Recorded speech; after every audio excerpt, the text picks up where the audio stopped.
sasabihin sa akin? Yung lalaking kinukwento ko sa'yo, isa pala siyang albularyo. Naku po! Kung minamalas ka nga naman, oh! Danica, huwag kang sumama sa kanya, pakiusap. Patawarin mo ako, Cielo. Dahil sa akin ay nangyari sa'yo yan. Kayo ng apo mo at iba pang mga kasama mo ay hindi na makakalabas dito. Ha, sakto! Dahil gagawin namin kayong handa sa aming pagtitipon!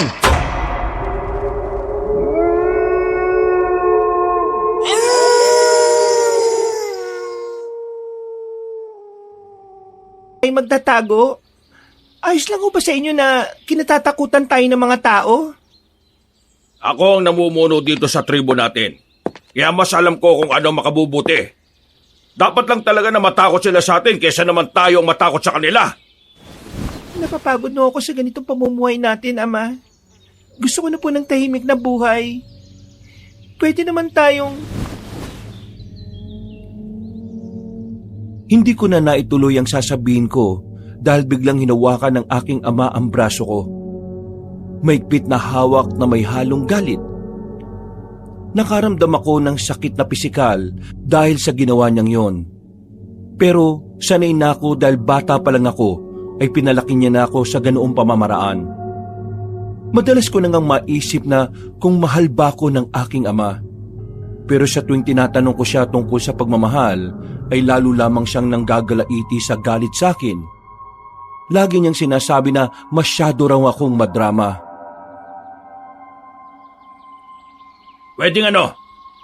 Pwedeng pumunta sa ibang lugar at magpanggap na purong tao?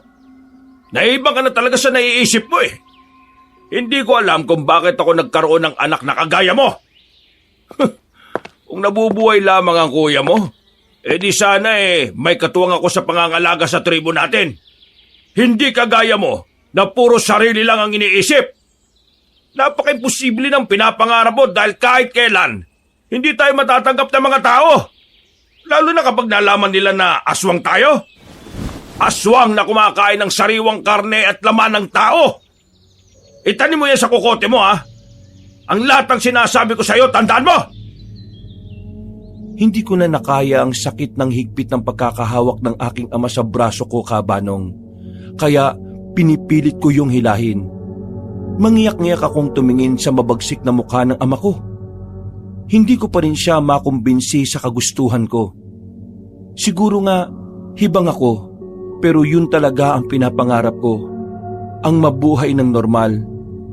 Gusto ko nang maranasan na hindi kinatatakutan ng mga tao, kaya naman isang plano at desisyon ang nabuo sa isip ko. Hanggang ngayon, hindi kayo makamove on sa pagkamatay ni Kuya. Kaya ako na lang laging sumasalo ng galit niyo eh. Hindi naman kasalanan ni Kuya na umibig siya sa normal na tao. Kaya lang naman siya namatay dahil protektahan niya yung babaeng minamahal niya. Ngayon na nga ang nakakagalit dun eh. Marami naman siyang pwedeng mahalin. Pero bakit mas pinili pa niya ang ordinaryong tao? Ano nangyari sa pagsuway niya sa akin? O di ba? Nalaman ng taong bayan na isa siyang aswang. Kaya yun, pinatay siya ng mga tao dun sa lugar ng babaeng pinili niyang samahan. Walang nagawa yung visit na babaeng yun para ipagtanggol si kuya mo. Kaya lalo kong namumuhay sa kanila eh. Mahirap na talagang makipag-argumento sa inyo dahil bulag at bingi na kayo sa paliwanag ng iba. Kahit na ako na anak nyo, hindi nyo na pinakikinggan. Sariling pananaw nyo lang ang mahalaga sa inyo. Sana, ako na lang ang namatay at hindi si Kuya eh. Hindi ko na hinintay na magsalita pa uli ang aking ama. Pigil ang luha habang nanginginig ang katawang ko na lumabas ng bahay. Kagaya ng dati, ay naisipan kong pumunta sa Borol. Doon ako naglalagi at tumatambay sa tuwing gusto kong mapag-isa. Mabilis kong pinahid ang mga luha ko, Kabanong. Napapansin ko kasi na sa akin nakatingin ng mga kalahi namin na nakakasalubong ko. Umiiwas ako na makita ko si Bernard. Tsak na mangungulit na naman ito. Oh, Danica, umiiyak ka na naman ba? Tara muna dito. Baka kasi kailangan mo ng kausap. Saka na nga muna tayo mag-usap. Nagmamadali ako eh. Narinig namin na nagtatalo na naman kayo ng tatay mo. Ano pa bang bago dun? Alam mo naman na laging mainit ang dugo sa akin ng ama ko. Sa inyo lang naman siya mabait eh. Napansin kong nagpakawala ng malalim na buntong hininga si Bernard. Bakas din ang kalungkutan sa mukha nito. Pakiwari ko ng mga sandaling yon ay nakikisimpatya siya sa akin. Sa bagay, siya lang naman ang nag-iisa kong kakampi sa lugar namin. Kaya mo na lang si Pinunong Romulo. Sabi ko naman kasi sa iyo umiwas ka na lang na suwayin yung mga gusto niya para maging maayos naman ang pagsasama ninyo. Hindi na siguro magiging maayos, Bernard. Lalo na't hindi pa rin siya nakaka-move on sa pagkamatay ng kuya ko. Habang pinaglalabanan kong kagustuhan ko sa kanya, lalo lamang siyang nanggagalaiti sa akin. Sobrang galit niya sa mga tao Parang hindi na niya kaya magpatawad. Mahirap mag-akusa lalo na't wala ako sa sitwasyon ni Pinuno. Siguro, ganun din ang mararamdaman ko kapag pinatay ang pinakamamahal ko ng mga tao. Wagas lang na nagmahal ang kapatid ko. At alam kong hindi yung pagkakamali. Tsak na masaya siya kahit na pinatay siya. O sige, dito na lang muna ako. Narinig ko pang nagsalita si Bernard pero hindi ko na yung pinansin. Hindi na ako lumingon at patakbong pumunta sa burol. Pagdating ko doon, ay nanlulumong na upo ko sa lupa na may maliliit na damo. Mula sa itaas ng burol, ay tanaw ko ang buong kabahayan ng lugar namin. Malayo kami sa baryo ng mga tao dahil iniiwasan ng aking ama na matuklasan ng lihim ng tungkol sa aming lahi. Kapag may naliligaw na tao sa lugar namin, ay hindi na yun nakakabalik pa sa pamilya niya dahil binibihag yun at saka paghahatian para kainin. Aminado ko na hindi ako malinis, Kabanong. Kumakain din ako ng sariwang laman ng tao pero dati lang yun. Matagal na akong tumigil sa pagkain ng karne ng tao. Sinanay ko ang sarili ko na kumain na lamang ng mga pagkain ng normal na tao. Simula nung umibig at nagmahal si Kuya sa isang normal na tao, tinuruan niya ako kung paano mabago ang buhay namin bilang aswang.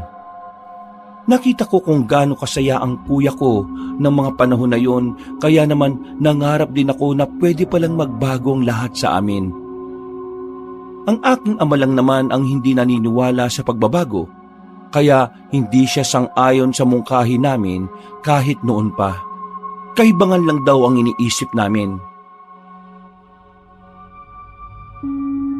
Hanggang sa nagpasya ang kuya ko na umalis sa lugar namin para tuluyan ng sumama sa babaeng minamahal niya. Sa baryo na pinuntahan nila ay namuhay sila ng normal. Akala nila ay magiging maayos na ang lahat pero nagkakamali sila. May nakakita na kapitbahay kung papaanong magbago ng anyo ang kuya ko at doon nagsimula na planuhin nilang patayin ng mga taong bayan. Kahit na malakas ang kuya ko, hindi siya nakaligtas sa lakas ng mga tao na pumatay sa kanya. Kuya, kung nasan ka man ngayon, alam kong payapa ka na dyan. Maswerte ka pa rin dahil kahit papaano ay naranasan mong mahalin at magmahal. Ako kaya, ipagkakataon pa kayang maranasan yon? Ninamnam ko na lang ang malamig na simoy ng hangin at pinakinggan ko ang mga huni ng ibon na tila nakakahalina sa pandinig. Halos 2 oras din akong tumambay sa burol. Maya-maya, naisipan ko nang tumayo para umuwi. Lumipas ang ilang araw, malamig pa rin ang pakikitungo sa akin ng aking ama. Umiiwas din ako sa kanya dahil napapagod na akong makipagtalo. Hanggang sa isang umaga, hindi ko alam kung ano ang nag-udyok sa akin na bumaba sa lugar namin. Pumunta ako sa baryo ng mga tao. Dahil may kaakibat na takot sa puso ko, nagsuot ako ng mahabang palda at damit na may mahahabang manggas. Nagdala ko ng payong para kahit papaano ay maitago ko ang aking muka. Nang makarating ako sa bayan, sobrang kagalakan ang nararamdaman ko. Ang bilis pa nga ng pintig ng puso ko dahil bago sa akin ang mga nakikita ko sa paligid at nilalakaran ko. Nagkasya na lamang ako na tingnan ang mga taong naglalakad at nagtitinda sa gilid ng kalsada. Hindi ko napansin ang isang lalaki na nagmamadaling naglalakad pa sa lubong sa akin, kaya naman natusok siya ng hawak kong payong. Aray! Ano ba naman yung payong mo, miss? Mabubulag pa yata ako eh. Naku po, pasensya na. Hindi ko po sinasadya.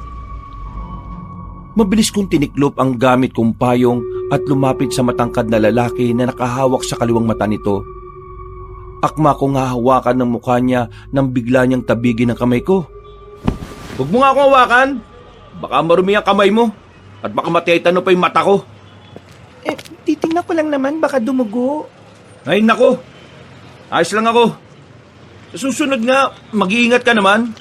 Saka, bakit ba ganyan ang suot mo? Tirik na tirik ang araw pero balot na balot ka. Ha? Iniiwasan ko lang mangitim. O sige, tiyan ka na. Nagmamadali na akong umalis, Kabanong. Iba na kasi ang nararamdaman ko sa paraan ng titig sa akin ng lalaki. Isa pa, naiinis din ako dahil parang napakayabang umasta. Akala mo naman kung sino. Nang bahagya akong nakalayo, naisipan kong lumingon. Laking gulat ko nang makita ang lalaking kausap ko kanina. Seryoso mga mata nito na nakatitig pa rin sa akin. Sa kaba ko, binilisan ko ang paglalakad at halos tumakbo na nga. Pakiramdam ko'y sinusundan niya ako. Hindi na ako nakatiis kaya naman tumakbo ko ng mabilis. Hindi ko kabisadong lugar na pinuntahan ko kaya naman kung saan-saan ako dumaan para lumiko. Nakaramdam ako ng hingal kaya huminto ako saglit. Maya-maya pa, naramdaman ko na may ibang presensya sa likuran ko. Pagharap ko ay nakita kong 3 lalaki na sa itsura pa lang ay mukhang hindi nagagawa ng mabuti. Nginitian ako ng isang lalaki at sabay-sabay na lumapit sa kinatatayuan ko. Pasimple kong iginala ang mga mata ko sa paligid. Naghahanap kung saan ako pwedeng tumakbo pero puro pader na ang nakikita ko. Bago ko magawa ang naiisip ko na pagtakas ay nahawakan na ako ng isang lalaki. Makapal ang balbas nito at sa tingin ko ay hindi pa naliligo. Bitiwan mo nga ako! Mga bastos! Manyakis! Pero baliwala ang tapang na ipinakita ko. Sabay-sabay lang akong pinagtawanan ng 3. Ang isa'y nakangisip ang hinawakan ng baba ko. Pumiglas ako para makawala sa pagkakahawak niya pero muli lang ako nitong hinawakan. Nang akma na akong hahalikan ng lalaki ay napapikit na lamang ako ng mariin. Nagtaka ako dahil nawala ang lalaking may hawak sa akin. Pagdilat ng mga mata ko, nakita ko silang sinusuntok ng lalaking kausap ko kanina. Yung natamaan ko ng payong sa mata. Napasandal na lang ako sa pader habang pinapanood ang pakikipaglaban ng matangkad na lalaki sa 3 manyakis. Hindi ko natatanungin kung nasaktan ka dahil mukha ka namang okay. Eksakto lang ang dating ko. Hindi ka nagawa ng masama ng mga ugok na ito. Umusbong ang paghanga ko sa lalaking nakatayo sa harapan ko, Kabanong. Napalunok ako ng laway at hindi malaman kung ano ang sasabihin. Uy! Ano na? Di ka na nakapagsalita dyan. Para kang natuka ng ahas ah. Di ka man lang ba magpapasalamat sa pagligtas ko sa'yo? Saglit kong sinulyapan ng mga lalaking nakahandusay sa lupa. Saka ko muling tinitigan ng matangkad na lalaki na nagligtas sa akin. Maraming salamat nga pala. Ayan! Ganyan! Dapat lang na magpasalamat ka, no? Alam mo, mukhang dayo ka dito sa lugar namin ah. Bago lipat ka ba dito? Kaninong anak ka ba? At anong pangalan mo? Ha? Hindi ko pwedeng sabihin ng pangalan ko eh. Napansin kong nagsalubong ang 2 kilay ng lalaki saka matimitong tumitig sa akin. Para akong yelo na natutunaw sa init ng titig niya kaya naman nagmamadali na akong magpaalam. Sige, dito na ako. Kailangan ko nang umuwi baka hinahanap na ako ng ama ko. Uy! Teka! Tinatanong pa kita, uy! Baka kung saan ka na naman dumaan ha? Kapag nakursyonada ka na naman dyan na bastusin, hindi na kita tutulungan. Nang makalayo na ako, ay ramdam na ramdam ko ang malakas na pintig ng puso ko. Ito ang unang pagkakataon na may sumubok na mambastos sa akin. Bigla ko tuloy na isip na mukhang hindi nga ligtas na makisalamuha sa mga normal na tao. Nang makauwi ako sa aming bahay, ay hindi ako nakaligtas sa mapanuring mata at pang-amoy ng aking ama. Alam yata nito kung saan ako nagpunta. Wala ka na ba talagang gagawin kung hindi galitin ako? Lahat na lang ng bawal ginagawa mo ah. Ano na lang ang sasabihin ng mga kalahi natin kapag nalaman nila yung kalokohan na ginawa mo? Lumabas lang naman po ako't gumala para aliwin ang sarili ko. Wala naman po akong ginawang masama ah. Ihintayin ko pa ba na gumawa ka ng masama? Oy, simula bukas hindi ka na aalis pa. Dapat, dito ka lang manatili sa lugar natin. Sumunod ka na lang sana sa mga kagustuhan ko para hindi na tayo nagtatalo pa. Sa inyo lang naman po ang problema eh. Ano? Ano sabi mo? Po, wala po. Sige po, Ama. Papasok na po ako sa silid ko. Hindi ako nakinig sa habilin ng aking ama, Kabanong. Kapag wala siya sa aming tahanan, ay sumasalisi ako at umaalis para muling pumunta sa baryo ng mga tao. Hindi mapagkakaila na masaya ako sa palihim na pagtakas na ginagawa ko. Mabuti na lamang ay nakakabalik na ako sa bahay namin bago pa man dumating ang aking ama. Nakadagdag din sa kasiyahan ko ang magkaroon ng pagkakataon na makausap at makadaupang palad ang ibang mga tao sa baryo. Mababait naman pala sila at meron din naman na likas na masusungit at masasama ang ugali. Naisip ko na lang na baka normal lang yon sa mga kagaya nila. Hanggang isang umaga ay tinawag ako ng aking ama. May importante raw kaming pag-uusapan. Naupo ko sa harap niya at tinintay ang sasabihin nito. Nakipagkasundo na ako sa ibang lahi ng aswang Matagal ka ng kursunada ng anak ng pinuno ng mga agaras. Pumayag ako na ipakasal ka sa anak ng aking kaibigan. Po? Ano po? Bakit po kayo kagad nagdesisyon, Ama? Hindi niyo man lang ako tinanong kung gusto ko bang magpakasal sa anak ng sinasabi niyong kaibigan? Nasa tamang edad ka na para lumaki sa tahimik Ikaw lang naman ang iniisip ko. Tsaka ko na magiging maayos ang kalagayan at kinabukasan mo kapag sa kanya ka nagpakasal. Hindi po ako papayag, Ama. Ako po mamimili kung sino ang pakakasalan at makakasama ko habang buhay. Wala po kayong karapatan na diktahan ako. Luba talaga matigas ang ulo mo ano? Kapakanan mo lamang ang iniisip ko. Ayaw ko lang na kung kani-kanino ka lang magpakasal. Maluktot po talagang isip niyo, Ama. Ikinukulong niyo na nga ako dito tapos ngayon, kayo na magdidesisyon kung paano ang gagawin ko sa buhay ko. Ayaw at sa gusto mo, ay wala ka na magagawa. Itatakda na namin kung kailan kayo ay kakasal. Hindi ko nakayanan ng bigat na nararamdaman ng puso ko, Kabanong. Makahalong galit, hinanakit, sakit at pagkamuhi sa aking ama. Bago pa tuluyang tumulo ang luha ko, ay nagmamadali na akong tumayo at saka pumasok sa aking silid. Padapa akong nahiga at isinubsob sa una ng muka ko at doon ako umiyak na parang wala ng bukas. Nang umagang yon, naramdaman ko na muli na namang umalis ang aking ama. Dahan-dahan akong tumayo para silipin sana siya. Naabutan ko siyang nasa labas na ng aming bahay at nakikipag-usap sa ibang mga katribo namin. Sa wari ko ay nagpapaalam siya sa mga yon kung saan pupunta. Nang tuluyan siyang makaalis, dali-dali naman akong naligo. Habang wala siya, ay naisipan kong muling mamasyal sa baryo ng mga tao. Habang naglalakad sa kalsada sa baryo ay nakakita ako ng mga nagtitinda ng pagkain. Maraming bumibili kaya naman nakuha nito ang atensyon ko. Bumili ako ng suman at mga kakanin at habang naglalakad ay kinakain ko ito. Panay pa ang nguya ko nang bigla akong matigilan. Nakita kong isang matanda na nakaupo sa gilid ng kalsada. Tingin ko ay may kapansanan na matanda dahil nakita ko ang saklay na nasa tabi nito. Sa harap ng matanda ay may maliit na baso na may lamang barya. Hindi ko alam ang dapat kong maramdaman pero nakaramdam ako ng habag sa matanda. Kinapa ko ang bulsa at saka ko naalala na wala palang natira sa pera ko.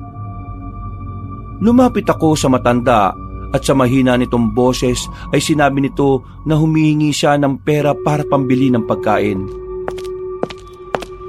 Wala po ako may bibigyan na pera sa inyo kaya etong suma na lang po ang tanggapin nyo. Masarap naman po ito. Lolo, pasensya na at ngayon lang po ako dumating ha. Marami pa po kasi akong ginawa eh. O, heto po pagkain at tubig ninyo. Nilingon ko ang lalaking dumating at nagsalita. Bahagya pa akong nagulat na makita ang lalaking mayabang. Lumingon din ito sa akin. Oh, ikaw na naman? Anong ginagawa mo dito? Binigyan ko lang ng pagkain si Lolo. Baka naman may lason niyang binibigay mo ha. Lason, anong akala mo sa akin mamamatay tao? Hindi porket maganda ka eh. Hindi ka na pwedeng gumawa ng masama ha. Hoy, wag mo nga akong pag-isipan na masama.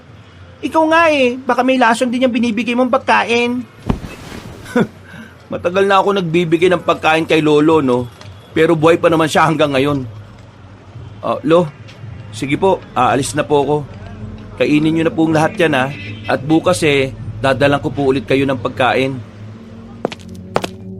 Naglakad ang lalaki at nakita ko pang nag-abot siya ng pagkain sa iba pang matanda na naroon. Habang nakatayo ako ay tanaw na tanaw ko ang matatamis ng ngiti ng mga taong binibigyan niya ng pagkain. Kahit ang mga nagtitinda ay magiliw na tinatawag at nakikipag-usap sa lalaki. Hindi ko alam kung ano ang nag-udyok sa akin para sundan ng lalaki. Gusto ko lang malaman kung saan siya nakatira at kung ano pang ginagawa niya sa buhay. Sa pagsunod ko sa lalaki ay nakaramdam na ako ng hapo. Malayo na ang nalalakad ko at pakiramdam ko ay namimintig na ang mga binti ko. Papasok na ang lalaki sa gubat kaya naman may pagkakataon na nagtago ko sa likod ng isang malaking puno. Ay nako, saan ba pupunta yung lalaking ito? Napansin kong tumigil sa paglalakad ang lalaki. Bahagya akong sumilip para malaman ang dahilan kung bakit siya tumigil. Bigla itong lumingon sa direksyon ko kaya naman mabilis akong nagkubli sa malapad na katawan ng puno. Ilang minuto rin akong pigil ang hininga. Nang maramdaman kong muli siyang naglakad ay saka lamang ako nakahinga ng maluwag. Hindi ko alam kung ano pa ang gagawin ng lalaki sa gubat. Baka mangunguha ng kahoy o kaya naman mangunguha ng mga gulay, halaman o prutas. Uy, Diyos ko mabagin, ano ba to? Umalis ka nga dyan! Malakas akong napahiyaw dahil may tumalon na palakang kulay berde sa dibdib ko. Sa sobrang takot ko ay napaupo ako sa lupa. Naramdaman kong nanakit ang puwitan at balakang ko. Maya-maya nakita kong isang pares ng mga paa na nasa harapan ko. Napatitig ako sa paa na yon hanggang unti-unting umakyat ang tingin ko. Nagkatitigan kami ng lalaking sinusundan ko. Ano ba ginagawa mo rito? At bakit mo ba ako sinusundan? Ha? Wala naman. At sino nagsabi sa'yo na sinusundan kita? Kasasabi ko lang kanina pa kita nararamdaman na sumusunod sa akin eh. Tumayo ka na dyan. Baka hindi lang palaka ang tumalon sa'yo. Maraming ahas na nakatira dyan sa mga puno, no? Baka malaglagan ka pa dyan. Nang marinig ko ang sinabi ng lalaki, agad akong tumayo. Pero napaupo kong muli nang maramdaman kong kumirot ang tagiliran ko. Naipitan pa yata ako ng ugat. Napatingin ako sa lalaki nang walang anuman na binuhat ako sa kadahan-dahan kong iniapak ang mga paa sa lupa. Sa susunod mag-iingat ka. Mas mabuti pa na umuwi ka na sa inyo. Mahirap nang abutan ka ng gabi dito sa gubat. Saan ba kasi pupunta? Diyan ka ba nakatira? Bakit ba ang dami mong tanong? Papanganib nga dito sa gubat. May mga kukunin lang ako kaya ako nandito. Sinubukan kong humakbang pero muntikan na akong bumagsak. Mabuti na lamang at maaga pang lalaki. Agad niya akong nahawakan sa bewang. Nagkatitigang kaming dalawa. Napansin ko kasing malapit ng magkadikit ang mga katawan namin. Masakit ang balakang at tagiliran ko. Nabalian yata ako o naipitan ng ugat. O sige, halika na muna sa bahay ko at gagamutin ko yan. Hindi yan pwedeng ipagwalang bahala. Kapag nalamigan yan lalo lang sasakit at mamamaga. Sige, pero pwede mo na rin akong bitiwan. Agad naman akong binitiwan ng lalaki. Hindi na siya nagsalita pa, pero seryoso ang mukha niyang nakatingin sa akin habang iika-ika akong naglalakad. Ay, nako. Kapag ganyan ang lakad mo baka bukas pa tayo makarating sa bahay ko Buhatin na lang kita para mabilis tayo. Napasingap ako nang bigla niya akong buhatin. Kumapit ako sa batok niya at tahimik naming binaybay ang palabas ng gubat. Hindi ko namamalayan na nakarating na kami sa bahay niya. Pumasok kami sa loob at inupo niya ako sa mahabang upuan na gawa sa kahoy. Pinagmamasdan ko ang bawat galaw niya. Pagbalik niya sa akin, may mga dala na siyang halamang gamot. Naisip ko na baka yun ang itatapal niya sa akin. Okay lang ba na ibaba ko na kaunti yung palda mo? Titingnan ko lang yung tagiliran ng balakang mo. Wala ka naman sigurong gagawing masama sa akin, di ba? Pinag-iisipan mo pa ako na masama. Ako na nga itong tutulong para mapabuti yung nararamdaman mo Saka, hindi ko kailangan gawan ka ng kagaya ng iniisip mo. Pasensya ka na. Hanggang ngayon kasi, hindi ko alam ang pangalan mo Bakit? Yung bang sukatan mo para magtiwala ka sa isang tao? Ay nako. O sige, Jello na lang ang itawag mo sa akin. Ako nga pala si Danica. Ngayon pa lang, nagpapasalamat na ako sa'yo. O sige na, umpisa na natin para matapos tayo kaagad. Dumapa ka para matingnan ko yung balakang mo. Kahit masakit, ay tinitiis ko yun. Ilang sandali pa ay narinig kong lumalagotok ang buto ko doon. Nakaramdam ako ng ginhawa at akmang babangon na. Huwag ka munang tumayo. Lalagyan ko lang ng halaman na may langis para lalong gumaling. Pasensya ka na talaga, Jello. Kung naistorbo kita. Yan ang napapala ng kagaya mo Hindi ko alam kung bakit mo ako sinusundan Ang totoo, hindi ko rin alam kung bakit O ayan, tapos na. Mamaya pwede ka nang umuwi. Baka hinahanap ka na ng mga magulang mo. Dahan-dahan akong bumangon at naupo. Hindi ako nakaimik sa sinabi ni Jello. Nagkasya na lamang ako na tinitingnan ang bawat ginagawa niya. Sino kasama mo dito sa bahay? Wala. Ako lang mag-isa ang nakatira dito. Wala ka pang asawa at anak? May nakikita ka ba? Anong ginagawa mo sa buhay? Wala. Pwede ba yon? Wala? Pwede bang tigilan mo na yung pagtatanong mo? Sige na, uwi ka na nga. Mag-iingat ka lang At baka kung ano na naman ang mangyari sa'yo. Ang sungit mo naman. Pero, masalamat na rin ako dahil tinulungan mo ako. Ako lang ang may kakayahan na gamutin ka. Ako yata ang pinakamagaling na... Oo na. Magyayabang ka na naman Sige na, uwi na ako. Wala na akong nagawa ng tabuyin ako ni Jello. Laking pasalamat ko na lang dahil bumuti ang pakiramdam ko. Bago pa magdilim, nakabalik na ako sa aming tribo. Pagbukas ko ng pinto, imutik pa akong mapasigaw sa gulat dahil ang aking ama ang nabungaran kong nakatayo doon. Ano? Saan ka galing? Bakit ngayon ka lang umuwi? Namasyal lang po ako. Nainip na po kasi ako Itinapat mo ba talaga sa pag-alis ko kanina? Hindi ba sinabi ko na iwasan mo muna ang lumabas? Pasensya na po kayo sa ginawa kong pagsuway, Ama. Nagulat naman si Romulo sa mababang tono ng anak.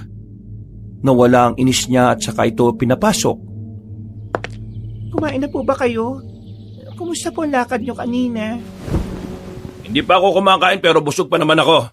Dahil kumain ako doon sa pinuntahan kong handaan kanina. Tungkol naman sa lakad ko ayos naman. Ikaw, kumain ka na ba? May mga uwi akong pagkain dyan. Kumain ka na muna. Maraming salamat po, Ama. Sige po, magpapahinga po muna ako. Mamaya kakainin ko po yung mga dala niyong pagkain. Maluwang ang pagkakangiti ng aking ama ng mga sandaling yon, Kabanong. Siguro ay natutuwa siya dahil maayos ang pakikitungo ko sa kanya. Nagkunwari lang akong mabait dahil kung patuloy ako makikipagtalo sa kanya ay baka lalo lamang niya akong higpitan. Sa totoo lang, ay labis akong nasisiyahan sa ginagawa kong paggala sa baryo ng mga tao. Idagdag pa sa isipin ko ang kagustuhang mamuhay roon kasama ang mga normal na tao. Kahit na magulo, ay ayos lang sa akin para maranasan ko naman ang makihalubilo at anong pakiramdam ang makasalumuha sila. Habang nakahiga ako'y hindi ko maiwasang mapangiti nang maalala ko ang mayabang na magsalitang si Jello. Kahit nahambog ito, ay nararamdaman kong malaki ang puso niya para sa mga tao. Kinabukasan ng umaga, pagkagising ko ay maganda ang pakiramdam ko. Lumabas ako sa aming bahay nang nakangiti at yun naman ang agad na napansin ni Bernard. Uy, parang nananaginip ka pa yata ah. Matulog ka kaya muna ulit. Gising na ako, no? Masaya lang ang umaga ko. Mukhang masaya ka dahil nagkaayos na kayo ni Pinuno. Isa na rin yon, pero mas masaya ako dahil may bago akong nakilala. O sino naman yun? Sikreto lang. Baka ipagkalat mo eh. Sus, ano naman ang mapapala ko kung ipagkakalat ko yung sikreto mo? Magkaibigan tayo, di ba? Wala ka bang tiwala sa akin? Ako lang naman ang napagsasabihan mo ng lahat eh. Sa bagay, tama ka naman. Ganito kasi. Pumunta ako sa baryo ng mga tao at may nakilala nga akong lalaki doon. Mayabang nga lang pero mabait naman. Nako naman, baka malaman niya ni Pinuno ha. Tsak na magagalit na naman yun sa'yo. Alam ko magagalit siya kaya nga sabi ko, di ba? Sikreto nga lang. Malalaman niya yan kapag sinabi mo dahil ikaw lang naman ang pinagsabihan ko eh. Ay nako, ikaw talagang babae ka oh. Ano ba pumasok dyan sa utak mo para gawin yan? Yung totoo, gusto ko lang naman makasalamuha sila para malaman ko kung totoo ba yung sinasabi ni Ama na masasamang tao sila.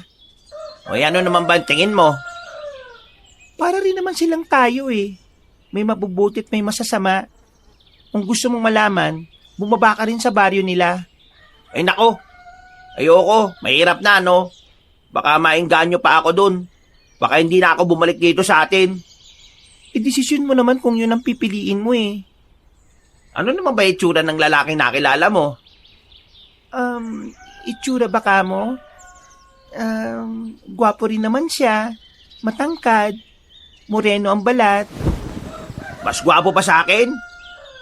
Gwapo ka pa rin naman. Pero para sa akin mas angat siya sa'yo na konti eh. Sus, kala ko pa naman, ako na ang pinakagwapo. Meron pa palang masigit. Natawa ko sa sinabi ni Bernard, Kabanong. Nagkwentuhan pa kami.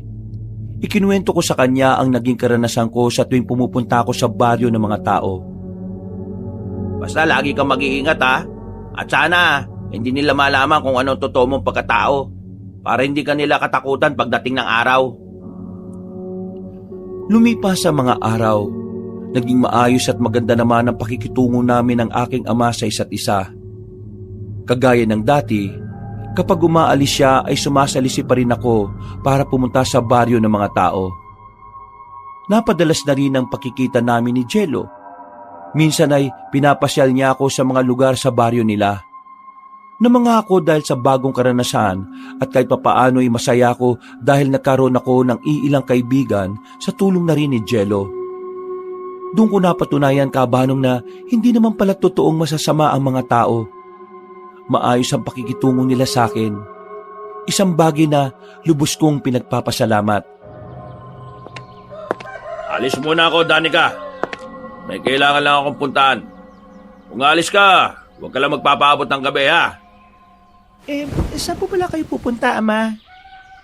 Pupuntahan ko lang yung kaibigan ko. Baka bukas na ako makabalik. Ganun po ba? Sige po, mag-iingat po kayo, Ama. Uwian niyo na lang po ko ng pasalubong, ha? Ano bang gusto mong pasalubong? Kahit na ano po, kayo na pong bahala. Nang makalis si Ama ay halos magtatalon ako sa tuwa, Kabanong. Mukhang nagbago na ang ihip ng hangin. Nagiging mabait na siya sa akin. Pinayagan pa akong umalis at gumala.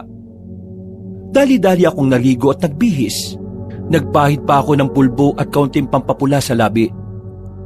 Pagkalabas ko, ay nakasalubong ko si Bernard na may dalang isang malaking baboy ramo.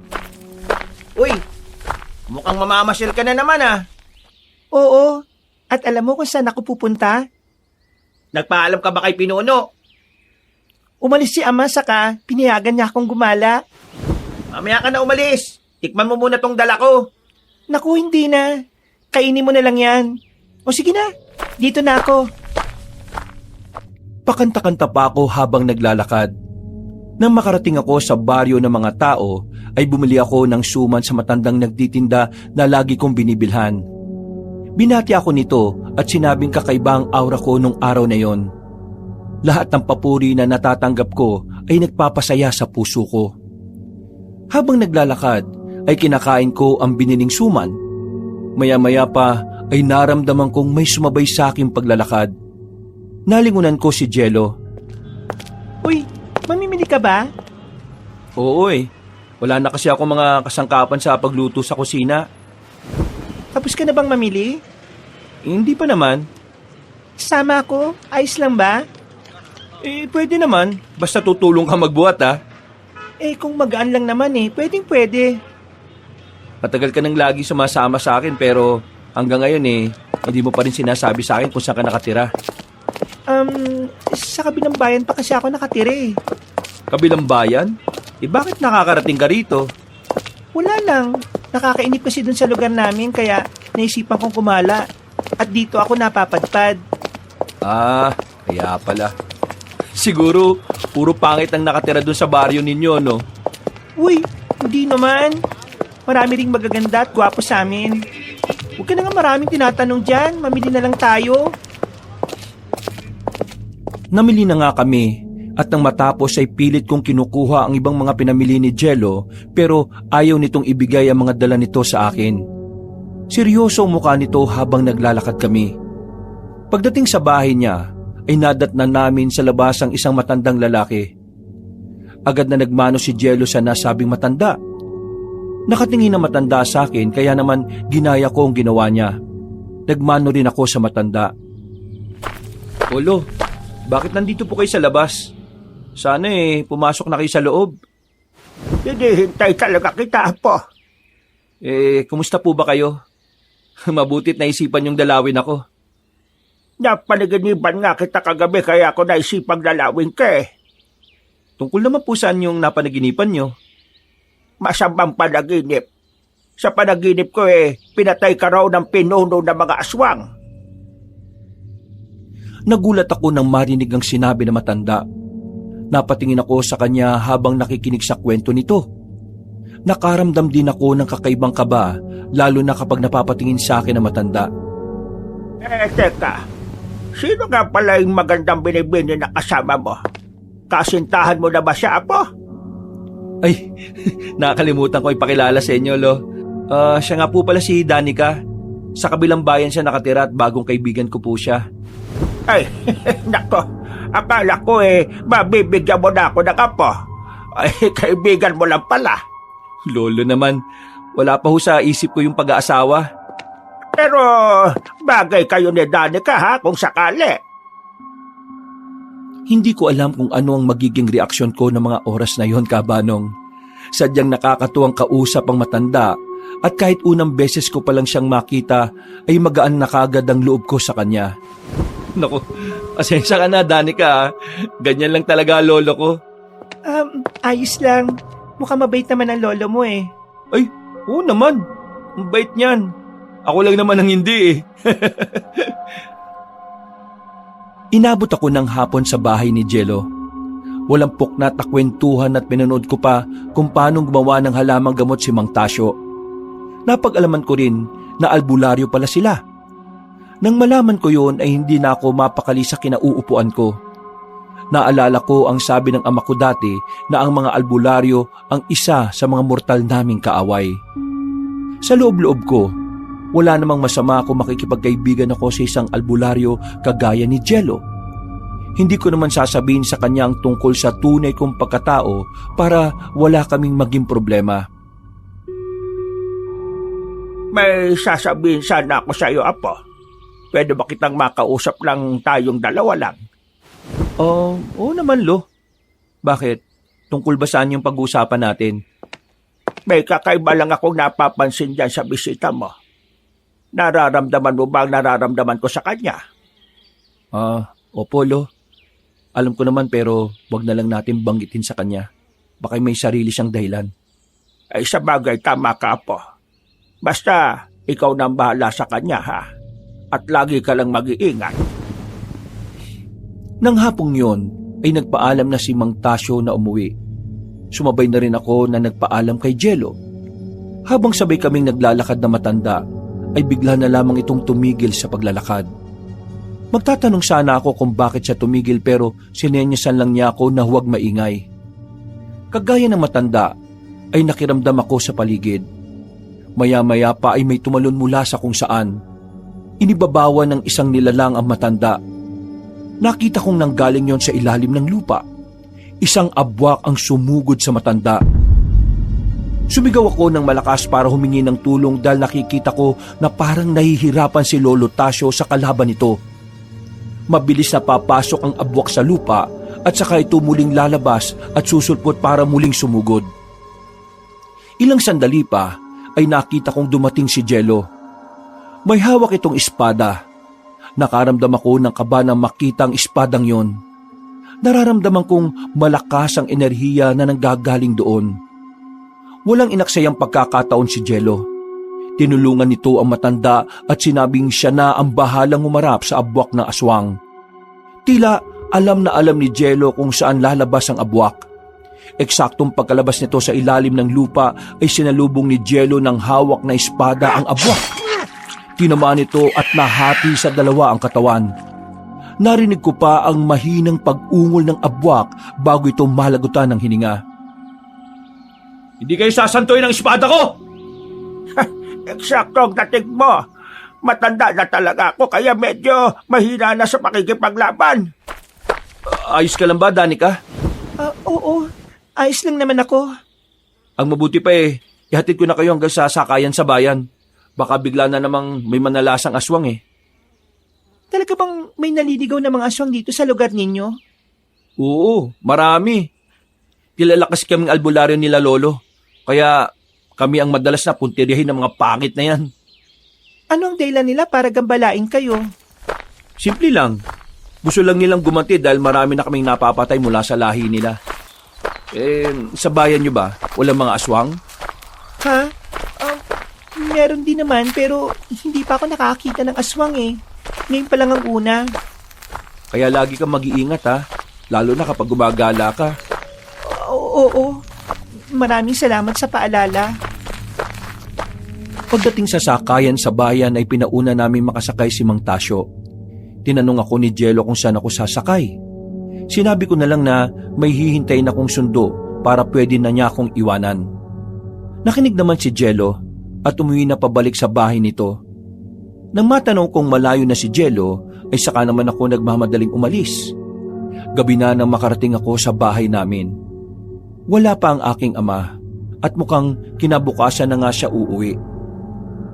Naisipan kong tumambay sa labas ng bahay namin habang binabalikan sa isip ang mga nangyari nung buong araw na yon. Uy, parang ang lalim ng iniisip mo Kanina pa ako nandito pero hindi mo man lang ako napapansin. Ay, pasensya ka na May gumugulo lang sa isip ko. Tungkol saan ba yan? Pwede mo bang sabihin sa akin? Yung lalaking kinukwento ko sa'yo, isa pala siyang albularyo. Naku po! Kung minamalas ka nga naman, Lalong hindi niya dapat malaman ng tungkol sa tunay kong pagkatao. Baka patayin niya ako kagaya ng abwak na pinatay niya kanina. Ano? Nakita mo kung paano niya pinatay yung aswang na abwak? Oo, malakas siya, pati ng armas na tangan niya. Sigurado ko na alaga yun sa dasal at may karga. Kung ako sa'yo, mas makabubuti kung iiwasan mo na yung taong yun. Baka yan pa yung kapahamak mo pagdating ng araw eh. Hindi mo naman siguro nakakalimutan yung tungkol sa sinapit ng kuya mo. Hindi ko nakakalimutan hanggang ngayon. Yun nga ang dahilan kaya labis ang galit ni Ama sa mga tao. Hanggang ngayon inaalam at hinahanap pa rin niya kung sino yung pumatay sa kuya ko. Baka lang kasi magaya ka sa kanya habang maaga pa huwag ka nang pumunta sa baryo ng mga tao. Ng mga sandaling yon, Kabanong, ay nakaramdam ako ng kalituhan sa isip at puso ko. May bahagi ng utak ko ang nagdidikta na iwasan ko na si Jello pero iba ang dinidikta ng puso ko. Nang gabing yon, habang nakaiga ako sa silid ko, hindi pa rin mawaglit sa isipan ko kung paano pinatay ni Jello ang mga aswang. Ilang araw akong nanatili sa baryo namin. Hindi muna ako pumunta sa baryo ng mga tao. Isang gabi ay nagkaroon kami ng panauhin. Wala sa hinagap ko na yun na pala ang lalaking itinakda sa akin ni Ama para pakasalan ako. Gwapo naman ang anak ng pinuno ng mga agaras. Pero alam kong wala akong nararamdaman sa kanya. Masiyahin ang lalaki at palaging nakangiti habang kinakausap ako. Hindi ko alam pero habang nakatitig ako sa kanya ay mukha ni Jello ang lumilitaw sa diwa ko. Pinakitunguhan ko naman ng maayos ang binata. Utos kasi yon ng aking ama. Ang habilin nito ay huwag ko siyang ipahiya dahil kapag hindi nagustuhan ng lalaki ang pag-iistima sa kanya, ay baka doon magsimula ang alitan sa pagitan ng aming tribo laban sa lahi ng mga agaras. Napag-alaman kong malalakas ang lahi ng agaras dahil iilan lang ang kagaya nila na nabubuhay at kaya nilang kainin ang aswang na kalaban nila. Ilang oras ang lumipas, sa wakas, nagpaalam na ang lalaki na uuwi na. Labis naman ang galak ng aking ama habang nag-uusap silang dalawa. Nang makalis na ang lalaki, ay masaya akong hinarap ni Ama. Mukhang wala nang magiging problema sa inyong dalawa. Gustong-gusto ka ni Benji eh. Dapat pala madaliin na namin ang inyong kasal. Pero Ama, parang hindi pa po ako handang mag-asawa eh. Gusto ko pong kilalanin siya ng lubusan. Makikilala mo rin siya ng gusto kapag nakasama mo na siya sa iisang bubong. Sige na, magpahinga ka na. Iwasan mo ang pagpupuyat para hindi ka pumangit ha. Pumasok na ako sa aking silid, Kabanong, at padapa akong nahiga sa kama. Maraming gumugulo sa isipan ko. Hindi ko alam kung paano kong kukumbinsihin ang ama ko na huwag munang magpakasal kay Benji. Bigla na naman pumasok sa utak ko ang kuya ko.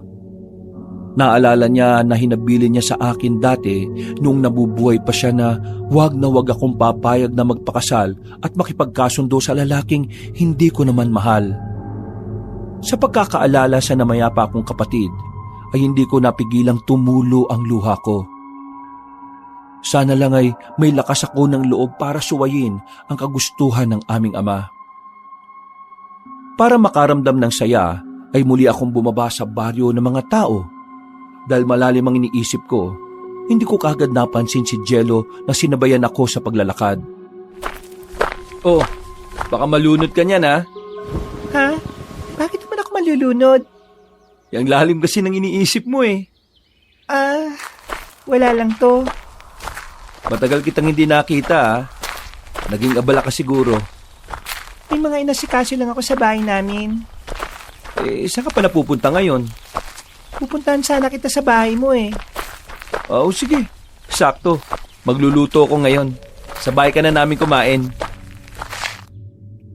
Pagdating namin sa bahay ni Jello, ay naabutan namin ng iilang tao na naroon. Tinanong agad ni Jello kung ano ang sadya nila. Sumagot naman agad ang mga tao na kailangan nila ng tulong ng lalaki dahil may gumagambala sa kanilang aswang tuwing hating gabi. Matama naman akong nakikinig sa mga kwento ng mga tao. Sige, ako nang bahala sa mga aswang na yan. Magsiuwi na muna kayo at mamayang gabi o bukas ng gabi lalabanan ko sila. Nang makaalis na ang mga tao, ay saka naman inasikaso ni Jello ang lulutuing tinolang manok. Wala akong imik nun. Gusto ko sana magtanong sa kanya tungkol sa mga aswang na nilalabanan nito. Pero natakot ako na baka makahalata ito na isa akong kaaway niya. Nagkasya na lamang akong tingnan ang ginagawa ni Jello. Pagkatapos namin kumain, ay inilabas ni Jello ang lahat ng armas na ginagamit niya sa pakikipaglaban. Hindi ako makalapit sa mga armas na yon dahil nararamdaman ko ang kakaibang lakas na nagmumula roon. Bago maramdaman nito na isa akong aswang, nasa teritoryo pa naman niya ako, kaya walang kahirap-hirap niya ako mapapatay kung sakali. Jello, may tanong ako. Hindi ka ba nakakaramdam ng takot sa tuwing nakikipaglaban ka sa mga aswang? Ha? Hindi. Dapat nga sila matakot sa akin dahil hindi sila sasantuhin ng espada ko. Saan mo pala nakuha yung mga sandata na yan? Eto, nagmula pa ito sa kanununuan namin. Ipinamana kay Lolo tapos ngayon, ipinamana niya sa akin. Kung sakaling magkakaanak ako, siya naman ang magmamana nito kung sakali. Anak? Pangarap mo makaanak? Oo naman. Lahat naman ng tao yun ang pinapangarap. Bakit ikaw? Wala ka pa bang anak? Malamang wala pa. Wala nga akong asawa Paano naman ako magkakaanak saka wala pa sa isip ko yan. Baka hindi ko lang siya makayanang alagaan Hindi naman biro kasi ang bumuo ng pamilya. Oo. Tama ka naman. Kaya dapat handa ka na kung sakaling bubuo ka ng pamilya. Dugo, pawis, luha, emosyonal at mentalidad ang kailangan mong ialay sa kanila Hapon na magpaalam akong uuwi na. Habang naglalakad ako palabas ng gubat ay napansin kong biglang dumilim ang langit. Narinig ko ang malakas na kulog kaya lalo kong nagmadaling maglakad. Ilang saglit pa ay may sumulpot na isang nilalang sa harapan ko. Napatigil ako sa kinatatayuan ko. Nakangisi ang isang bangkilan habang nakatitig sa akin. Naging alerto ang mga mata at pakiramdam ko. Alam ng bangkilan na nasa harapan ko na isa rin akong aswang, kaya tinanong niya ako kung ano ang ginagawa ko sa bahay ng isang albularyo. Kung ganun ay kanina pa siya nagmamasid sa akin. Ano bang pakialam mo kung anong ginagawa ko sa bahay ng albularyo? Kinabahan ako nang muling sumagot ang bangkilan at nagwika na baka raw malaman ng ama ko ang aking ginagawa. Naningkit ang mga mata ko sa galit kaya naman wala akong ibang pagpipilian kundi sugurin at labanan ng ibang lahi ng aswang. Kapag nagkataon ay magkakaroon pa ako ng malaking problema kapag nalaman ng aking ama ang pagpunta ko sa baryo ng mga tao. Lalo na sa bahay ng isang albularyo. Hindi nagtagal ay bumuhos ang malakas na ulan kasabay ng kulog at kidlat. Humanda ako sa pakikipaglaban sa bangkilan na nakangisi sa akin. Marami pa itong sinabi na lalo lamang nagpatindi sa nararamdaman kong galit. Sumugod ako pero mabilis akong nailaga ng aswang. Humagikik pa ito habang nasa ere. Muli na sana akong susugod pero naunahan ako ng bangkilan. Kinalmot niya ako sa dibdib. Nakaiwas naman ako kaya ang suot kong damit ang nahagip na mga kuko niya. Napayuko ako para tingnan ang napunit kong damit sa bandang dibdib. Lumabas ang kalahati ng dibdib ko at nanlilisik ang mga mata na sumugod sa aswang. Hindi ko alam ang nangyari. Bigla na lamang may dumaan sa likod ko na parang hangin sa bilis. Nakita ko na lang na iba na ang katunggali ng bangkilan. Kagaya ng unang nasaksihan ko, agad na napatay ni Jello ang aswang. Gamit ang espada nito na napugot ang ulo ng aswang. Walang buhay na bumagsak sa lupa ang aswang. Nung lumapit sa akin si Jello, ay kinumusta nito kung ayos lang ba ang kalagayan ko. Oo, ayos lang naman ako. Mabuti na lang at naramdaman kong may nangyayaring panganib sa paligid. Basang-basa ka at nasira pa damit mo. Halika muna sa bahay para makapagpalit ka. Walang imik na sumunod ako kay Jello, Kabanong. Pagdating sa bahay niya ay kumuha siya ng tuwalya at pinuna sa buhok. Nakatingin naman ako sa mukha niya habang inaasikaso niya ako. Pagkatapos mo magpalit ng damit uminom ka muna ng mainit na kape para mainitan ka. Hindi pa rin ako umiimik at nanatiling nakatitig lamang kay Jello. Hindi ko mapigilan ang sarili ko at bigla ko nilang niyakap ang lalaki. Ramdam ko ang pagkagulat sa reaksyon ni Jello pero unti-unting naramdaman ko na gumanti siya ng yakap sa akin. Huwag ka na matakot.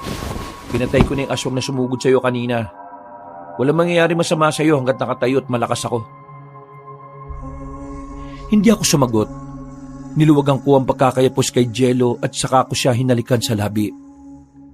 Hindi ko alam kung anong nag-udyok sa akin gawin yun, Kabanong. Nung unay, nakaramdam din ng pagkalito si Jello hanggang sa gumanti na rin siya ng halik. Nang gabing yon, ay may nangyari sa amin. Yun ang una kong karanasan at hindi ko naman pinagsisihan. Kinabukasan, nang makauwi ako sa amin, ang seryoso at pigil na galit ng aking ama ang sumalubong sa akin ng umagang yon. Isang sampal ang iginawad niya sa akin. Natulala ako at hindi kagad nakakilos dahil sa sakit na natamo ko. Ipinatong ko ang kanang kamay sa pisngi kong nasaktan. Saan ka ba galing ha? At ngayon ka lang umuwi? Alam mo bang sobra ako nag-alala sa'yo? Wala pa kagabi? Halos baliktarin ko na itong buong lugar natin para mahanap ka Nagpunta pa kami sa gubat at baka naroon ka pero hindi ka namin nakita. Ngayon, maming ka. Saan ka nagaling? Pumunta po ako sa isang kaibigan, Ama. Kaibigan? Sinong kaibigan yan? At saan nakatira? Malayo po ang bahay niya Umulan po kagabi kaya hindi na po niya ako pinauwi kaya doon muna ako nagpalipas ng gabi. Siguraduhin mo lang na nagsasabi ka ng totoo dahil kapag nalaman kong nagsisinungaling ka, malalagot ka talaga sa akin. Nagsasabi po ako ng totoo, Ama. Katunayan isang bangkila ng kaibigan kong yon. O sige na, pumasok ka na sa loob. Pagkapasok ko sa aking silid, ay parang naahapo na naupo ako sa kama. Kinuha ko ang salamin at tiningnan ang sarili kong refleksyon. Nakita kong namumula ang pisngi ko. Sinubukan kong yung hawakan pero napangiwi lang ako nang maramdaman ng sakit mula roon. Nahiga ako sa kama at saka muling inalala ang masusuyong haplos ni Jello sa buong katawan ko. Napapikit ako at muling nakaramdam ng kakaibang init. Niyakap ko na lamang ang sarili ko habang ninanamnam ang mga sandali na kasama ko si Jello. Ilang araw ang lumipas, pinili kong manatili muna sa bahay. Gusto kong mawala muna ang galit ng aking ama bago ko gumala ulit. Sa pananatili ko sa aming bahay, halos gabi-gabi namang dumadalaw si Benji sa akin. May dala rin itong mga alahas na ibinibigay sa akin. Ayaw ko man tanggapin pero kailangan ko siyang pakitunguhan na maayos para hindi makalata ang aking ama na tutol ako sa pagpapakasal sa lalaki. Isang umaga, nagising ako na may malungkot na pakiramdam. Ang totoo, namimiss ko na ang presensya ni Jello. Panay ang buntong hininga ko habang nakatulalang nakatingin sa mga halaman sa aming bakuran. Uy, bakit mukhang malungkot ka yata, ha? Dapat nga masaya ka dahil malapit ka ng ikasal, Ayaw ko magpakasal kay Benji. Hindi ko alam kung paano ko sasabihin sa ama ko tungkol dito nang hindi siya nagagalit Nakto, mukhang malabo yung iniisip mo. Excited pa naman si Pinuno Alam mo bang kalat na dito sa buong tribong tungkol sa pagpapakasal mo sa anak ng pinuno ng Agaras? Ibang mahal ko at hindi ako magpapakasal sa hindi ko mahal at wala akong nararamdaman. May mahal ka ng iba? Sino naman yan? Si Jello. Yung lalaking kinukwento ko sa'yo. Nakto! Sa tao ka pa talaga umibig? Paano kapag nalaman niya ni Pinuno? Hindi niya malalaman hanggat walang nagsasabi. Ganito, may plano ko. tatakas ako dito sa atin. At baka hindi na ako bumalik pa. Magtatago ka? Saan ka naman pupunta? Sa baryo ng mga tao. Yun na lang ang naisip kong pwedeng puntahan. Nako, ako kinakabahan dyan sa plano mo eh. Imposibleng hindi ka hanapin ng ama mo kung sakali. Yun nga lang nakaraang gabi, halos umagahin na kami sa paghahanap sa'yo. Kasama ka ba ni Ama nung gabing hinahanap niya ako? Oo naman, galit na galit nga siya eh. Halos lahat ng makita at makasalubong niyang mga aswang tinatanong niya na baka nakita ka nila. Tinatanong nga rin ako dahil baka alam ko daw kung nasaan ka. Alam ko naman na gumala ka sa baryo ng mga tao pero hindi ko na sinabi. Itsak na maraming mapapahamak ng mga tao sa baryo na yun pag nagkataon. Maraming salamat at hindi mo sinabi kung nasaan ako nagpunta.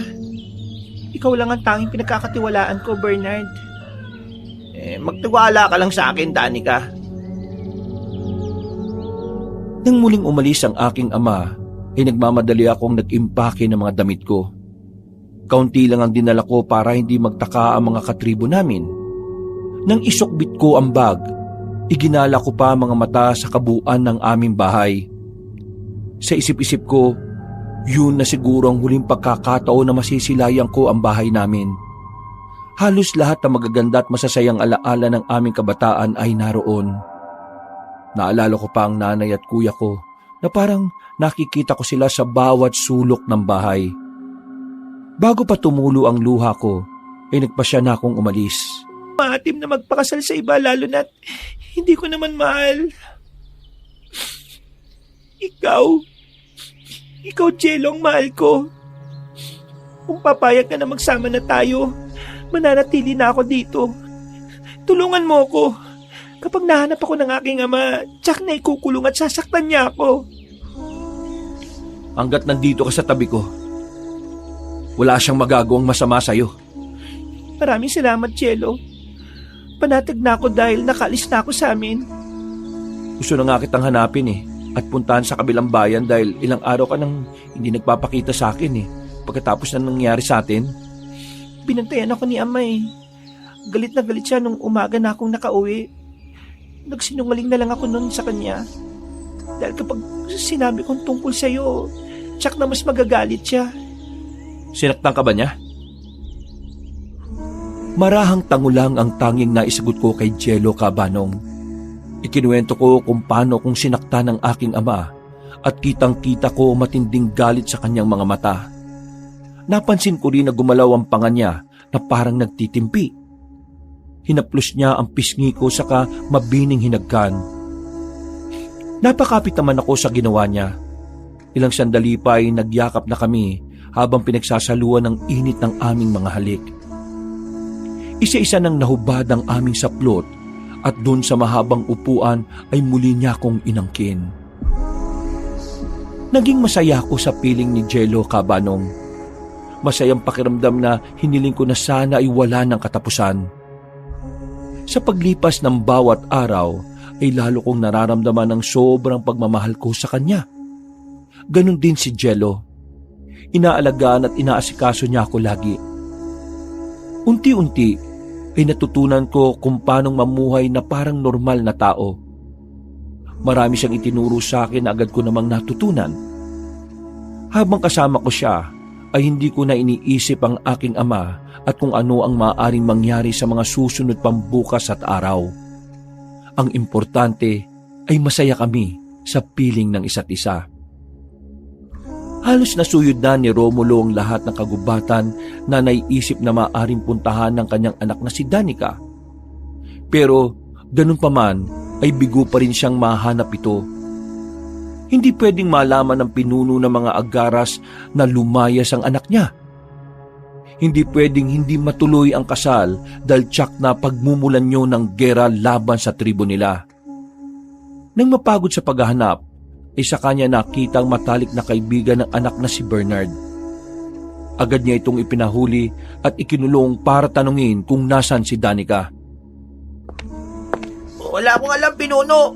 Maniwala po kayo sa akin. Hindi ko po alam kung nasan si Danica. Imposibleng hindi mo alam kung nasaan siya. Alam kong pinagtatakpan mo siya. Kaya kung ayaw mo masaktan, ha? Sabihin at aminin mo sa akin kung saan lupalop nagpuntangan ako. Nagsasabi po ako ng totoo, Pinuno. Wala naman po siyang sinabi sa akin kung saan siya pupunta nung araw na umalis siya eh. Sinungaling! At dahil dyan, ay makakatikim ka ng parusa! Sinenyasan ni Romulo ang 3 aswang na latiguhin ng lalaki.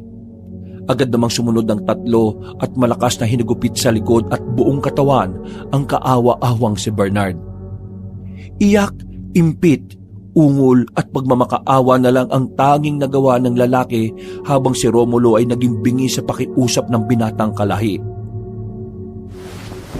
Huwag niyo siyang titigilan hanggat hindi niya sinasabi kung nasaan si Danica. Pinuno, parang awa niyo na po. Itigil niyo na po ang pagpaparusa sa akin. Masakit na po eh. Sa mukha, saka nagmamadaling naglakad paalis. Ako naman, natulo sa kinatatayuan ko. Litong-lito ang isipan ko ng mga sandaling yon, Kabanong. Nakaramdam ako ng galit sa aking sarili dahil sa mga araw na nagpapakasaya ko sa piling ni Jello ay may isang inosenteng nilalang na naghihirap ng dahil sa akin. Naisip ko, siguro nga, kapakanan ko lang ang iniisip ko. Ang importante lang sa akin ay ang makalaya sa aking ama at mapuna ng kaligayahan na matagal ko nang minimiti. Oh, mahal, Danica. Bakit ang tahimik mo yata? Kanina lang ang saya-saya mo nung papunta sa palengke. Hindi ako nag-abalang lingunin si Jello. Nanatili akong tahimik habang nakatingin sa nilalakaran namin. Danica, mahal. Doon lamang ako tumingin kay Jello. Seryoso ang mukha nito habang nakatitig sa akin. May iniisip lang ako, mahal. Pwede ko bang malaman kung ano yung iniisip mo? Bigla ko lang naisip ang ama ko. Bigla ko lang naisip na kung hinahanap ba niya ako. Gusto mo na bang umuwi sa inyo? Ayoko. Kapag umuwi ako sa amin, baka hindi na ako makabalik pa sa iyo. At yun ang ayaw kong mangyari. Ama mo pa rin naman siya, kaya normal lang na mag-alala ka sa kanya. Tsaka ko na hinahanap ka rin niya. Hindi naman matitiis ng magulang ang mga anak nila eh. Gusto ko pa sanang sumagot pero mas pinili kong manahimik na lang at kimkimin ang nasa loob ko, Kabanong. Hindi ko na lang masabi na iba ang aking ama. Hindi lang maiintindihan ni Jello kahit na ipaliwanag ko pa sa kanya. Puno pa rin ng agam-agam ang aking puso at isipan. Hindi ako mapakali lalo na kapag naiisip ko si Bernard. Isang hapon, makulimlim ang kalangitan, naglilipara ng maraming ibon. Naisip ko agad na baka may paparating na unos o malakas na ulan. Ilang sandali pa ay maririnig na ang kulog at gumuguhit na ang kidlat sa langit. Inaya ako ni Jello na uminom ng kape. Pumayag naman ako kaya naupo ko sa upuan sa harap ng lamesa. Nasa ganun kaming tagpo nang bigla na lamang bumukas ng malakas ang pinto ng bahay. Gulat kaming napatingin sa mga nilalang na walang habas na pumasok sa loob. Nakita ko ang aking ama at agad nitong hinawakan ng aking braso. Wala sa hinagap na napatayo ako. Sunod naman na pumasok ang 5 aswang na mga katribo namin. Nakipaglaban sila kay Jello para hindi ito maging hadlang sa pagbawi sa akin ng aking ama. Dahil hindi handa ay natalo si Jello sa pakikipaglaban. Hindi niya nakuha ang armas niya kaya pinagtulungan siya ng mga aswang na kasama ni ama. Nagkalat ang dugo sa bibig ni Jello. Puro rin siya kalmot at galo sa katawan at braso. Kahit nangihina ay pinilit nitong gumapang palapit sa akin. Hindi mo siya makukuha. Babawiin ko ang anak ko. Sa ayon sa gusto mo. Hindi ikaw nararapat sa kanya. Danica, huwag kang sumama sa kanya, pakiusap. Patawarin mo ako, Jello. Dahil sa akin ay nangyari sa iyo yan. Para sabihin ko sa iyo, lalaki, Baka hindi mo pa lubusang kilala ang anak ko. Hindi mo siya kauri. Hindi siya tao kagaya mo dahil isa siyang aswang at ako ang pinuno sa aming tribo. Pasalamat ka na lang at yan lang ang natamo mo. Kung ako lang ang masusunod, gusto kitang patayin. Ama, awa mo na. Huwag mo na siyang patayin. Sasama ako sa inyo kung yan ang gusto mo. Huwag mo lang siyang sasaktan. Huwag mo lang siyang papatayin. Pinoprotektahan mo pa ang lalaking yan. Kung hindi naging matigas ang ulo mo, hindi sana mangyayari ang lahat ng ito. Marami nang nadamay ng dahil sa pagsuway mo sa akin eh. Tara na! Umalis na tayo! Ipinapangako ko, Danica. Babawiin kita. Hahanapin kita kay isang panig ng mundo. Napahiyaw ako ng malakas kabanong ng isang malupit na sipa sa muka ang ibinigay ng isang aswang kay Jello. Wala itong malay na bumagsak sa sahig. Wala akong nagawa ng oras na yon kundi humagulgol at umiyak dahil sa nakikitang kaawa-awang kalagayan ng lalaking minamahal ko. Nang kalad ka rin ako ni Ama, ay sumunod na lang ako kahit na ayaw kong lisanin ang baryo ng mga tao. Nang makarating na kami sa aming tribo, itinulak ako ni Ama sa loob ng kulungan. Mabilis akong tumayo at nagmakaawa na palabasin ako pero walang emosyon ang mukha niyang tumitig sa akin, saka walang salitang umalis. Ama, palabasin niyo ako rito. Halos mapaos ako sa kakasigaw pero parang bingi si Ama na hindi ako pinansin. Tigmak ang luha na napaupo na lamang ako sa sahig habang mahinang sumisigaw. Tigilan mo na kakasigaw mo dahil wala kang mapapala. Nalingunan ko ang nagsalitang si Bernard. Nakagapos pa rin ang mga kamay nito habang nakasandal sa pader. Nang makita ko siya, ay agad akong lumapit sa kanya. Lalo kong naluha na matitigan ko ang mga pasa at galos niya sa buong katawan. Hindi rin nakaligtas sa akin ang mga latay niya sa likod, hita at braso. Patawarin mo ako, Bernard.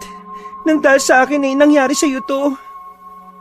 Walang may kagustuhan sa nangyari na to sa akin. Ako ang dapat na humingi ng tawad sa iyo kasi sinabi ko kay Pinuno kung saan kanila matatagpuan.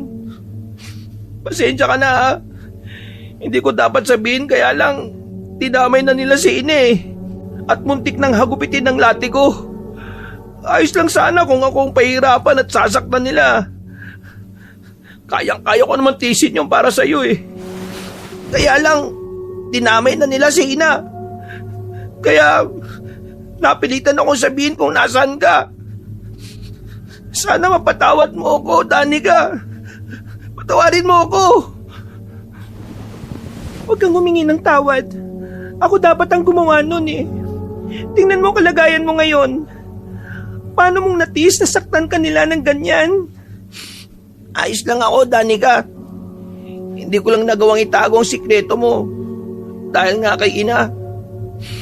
Sana maintindihan mo ako dahil naipit ako sa sitwasyon eh. Hindi ko kayang makita na saktan nila si Ina. Makikiusap ako na ilabas ka na lang nila dito. Total eh, ako lang naman ang kailangan nila eh. Kaya lang, baka matuloy na ang kasal mo kay Benji. Paano na yung lalaking totoong minamahal mo? Hindi ko alam. Nag-aalala rin ako sa kanya dahil pinagtulungan siyang kalabanin ng mga aswang na kasama ni Ama. Sana ay ayos lang siya. Magiging maayos din ang lahat. Patatapos din ang lahat ng ito. Hindi ko alam kung ano ang dapat kong isipin, Kabanong. Hindi pa rin maampat ang pagtulo ng luha ko. Tahimik na lamang akong naupo at niyakap ang dalawang tuhod ko at saka tahimik na umiyak. Iniyakan ko ang nangyari ng araw na yon. Nagdasal na lamang ako na sana ay magising si Jello at maging maayos ito. Nang gabing yon ay dinalhan kami ni Ama ng pagkain para sa hapunan. Hindi ko siya tiningnan at pinansin. Naramdaman ko na tinititigan ako nito saka walang imik na umalis. Tumayo ko at ibinigay kay Bernard ang pagkain. Sabayan mo na akong kumain, halika na. Wala akong gana eh. ikaw na lang ang kumain yan. Baka naman magkasako kay kuya na umibig sa tao. Para sa kanya lubos niyang kinamumuhian ng mga tao Hindi man lang niya inisip kung magiging masaya ka ba sa kagustuhan niya. Sarili lang naman niya ang mahalaga sa kanya Saka ang lahat ng nasasakupan niya dito sa tribo. Pangako, kapag nakalabas ako dito, tutulungan kita makatakas at makalabas dyan. Sa ngayon, Alam ko, Apo. Pero hindi mo pa kayang lumaban sa ngayon. Kailangan magpagaling at magpalakas ka muna. Wala akong nagawa ng sapilitan siyang kunin ng ama niya. Hindi ko mapapatawad ang sarili ko kapag may nangyaring masama sa kanya. Hayaan mo na munang makabawi ka ng lakas. Saka tayo pupunta sa kuta nila para labanan sila. At nang sa ganun mabawi natin si Danica. Mukhang malalakas ang nasa tribo nila. Baka kilala ko yung aswang na tinutukoy mo. Alam mo ba na may lahing aswang si Danica? Opo, Lo. Nung una pa lang na nagkakilala kami, alam ko kagad na aswang na siya. 'Di ba? Yun rin ang napansin mo sa kanya. Pero hindi naman yun naging hadlang para mahulog ang loob ko sa kanya. Mabait siya Nakikita ko ang kabutihan ng ugali niya. Kaya nga minahal ko na rin siya. Mabuti naman kung gano'n na po. Importante na tanggap mo ang lahat sa kanya, lalo na ang pagkatao niya. Sige po, magpapalakas ako't babawiin ko siya. Hindi ako papayag na maikasal siya sa iba. Ipaglaban mo ang pagmamahal mo sa kanya, Apo. Narito lang ako at handang sumuporta sa iyo. Pero sa ngayon magpahinga ka muna. Hindi pa magaling ang mga sugat mo. Mamaya, tatapalan ko ulit ang mga halamang gamot na ginawa ko. Yang mga galos at mga sugat mo. Hindi ko na malayang nakatulog na ako ng gabing iyon, Kabanong. Nagising na lamang ako dahil sa ingay na nagmumula sa labas. Nakita kong binuksan ng aking ama ang pinto ng kulungan at saka inilabas nito si Bernard. Bago tuluyang lumabas ang lalaki ay may awa sa mga mata nito na nakalingon sa akin. Marahan akong tumango sa kaibigan ko na parang sinasabi ko na masaya ko dahil sa wakas ay makakalaya na siya mula sa pagkakabilanggo. Pinuno, ano po si Danica? Hindi niyo pa po ba siya palalabasin? Hindi pa. Hanggat hindi niya nalalaman at tinaamin ang pagkakamaling ginawa niya. Hindi ko kamalian na magmahal, Ama. Matututunan mo ring mahalin si Benji. Dapat ngayon pa lang pinag-aaralan mo na ang bagay na yan. Kahit kailan, hindi naman nadidiktahan ng puso. At anong gusto mo mangyari? Ang matulad ka sa kapatid mo na pinatay ng mga taong bayan? Lahat naman ang nabubuhay sa mundong ito may likas na kasamaang taglay. Bakit hindi niyo na lang ako payagan na malayang mamili ng taong mamahalin at makakasama ko sa buhay? Dahil mas alam ko kung ano makabubuti sa'yo. Bakit ba lagi niyo na lang sinusaway ang kagustuhan ko? Kung tutusin kapakanan at kabutihan niyo lang naman ang iniisip ko. Ama, buksan mo po ang isipan mo sa mga positibong bagay. Kung kinakailangan ko lumuhod sa inyo ay gagawin ko para pumayag lamang kayo sa aking kagustuhan. Naibang ka na ba talaga? Kahit anong sabihin at pagmamakaawang gawin mo, ay hindi pa rin ako papayag sa gusto mo. Lumabas na si ama kasama si Bernard. Tumakbo pa ako para muling makiusap sa aking ama pero bingi na ito sa pakiusap ko. Naiwan akong nag-iisa sa loob ng kulungan. Nakita ko pa ang ibang mga katribo namin na nakatingin sa akin. Iba-iba ang ekspresyong nakita ko sa mga mukha nila. Merong naaawa sa akin at meron ding may bahid ng inis at galit na parang may malaki akong kasalanang nagawa sa kanila. Pumunta ako sa sulok at sumiksik doon para lamang muling lumuha ng tahimik. Gustong-gusto kong sumigaw na malakas at magwala, pero naisip ko na wala rin namang mangyayari kahit na gawin ko yon. Kinagabihan ay muli na naman akong binisita ni Benji. Malapad ang pagkakangiti nito at ibinalita sa akin na nalalapit na ang araw ng aming pag-iisang dibdib. Kahit na magpakasal ako sa iyo, pero itong tatandaan mo, kahit kailan ay hindi mo makakamit ang pagmamahal ko dahil iisang lalaki lang ang patuloy kong mamahalin. Nabura naman ang ngiti ni Benji sa kaseryosong tumingin sa akin. Ang sabi nito ay wala naman siyang pakialam kahit hindi ko siya mahalin. Ang importante ay masunod niya ang kagustuhan ng aming ama. Ngumisip pa ito bago nagpaalam na umalis. Nagpupuyos naman ang kalooban ko sa galit, Kabanong. Para kumalma ay inisip ko na lang ang gwapong mukha ni Jello at sinariwa ko sa isip kung paano kaming nagkakilala. Ilang araw pa akong nanatili sa loob ng kulungan. Yun na lang ang naging karamay ko sa malungkot na araw at gabi. Lagi naman akong dinadalaw ni Bernard. Nakikipagkwentuhan ito sa akin kaya kahit papaano ay naaaliw ako at saglit na nakakalimutan ng lungkot na unti-unting pumapatay sa akin. Sa pagdaan ng mga araw ay naging maayos na ang kalagayan at pakiramdam ni Jello. Nang lumakas siya ay nagsimula siyang hanapin ni Danica.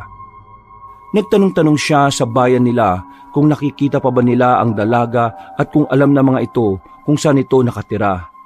Pero ni isa ay walang nakapagsabi kung nasaan siya.